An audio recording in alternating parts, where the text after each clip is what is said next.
चालत्या कारमध्ये तरुणाचं अपहरण करून मारहाण प्रकरण उघड. कर्नाटकातून आरोपींना ताब्यात घेण्यात हातकणंगले पोलिसांना यश.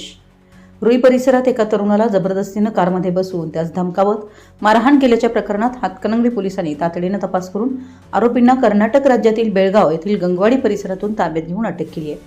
पोलिसांनी दिलेल्या माहितीनुसार दिनांक 3 जून 2026 रोजी रुई परिसरात काही व्यक्तींनी एका तरुणाला जबरदस्तीनं कारमध्ये बसवून त्याला धारदार हत्याराचा धाक दाखवत मारहाण केल्याचा आरोप आहे.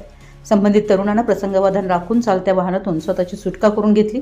उपचारानंतर त्याने हातकणंगले पोलीस ठाण्यात तक्रार दिल्यानंतर गुन्हा दाखल करण्यात आला आहे. या गुन्ह्याचा तपास पोलीस निरीक्षक मेमाने यांच्या मार्गदर्शनाखाली पोलीस उपनिरीक्षक विनोद पिलाने व त्यांच्या पथकानं सुरू केला आहे. तपासादरम्यान मिळालेल्या गोपनीय माहितीच्या आधारे पोलीस पथकानं कर्नाटकातील बेळगाव येथील गंगवाडी परिसरात जाऊन संशयित आरोपींना ताब्यात घेऊन अटक केली.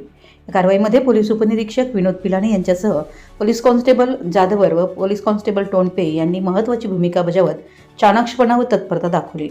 या प्रकरणाचा पुढील तपास पोलीस उपनिरीक्षक विनोद पिलाने करीत आहेत.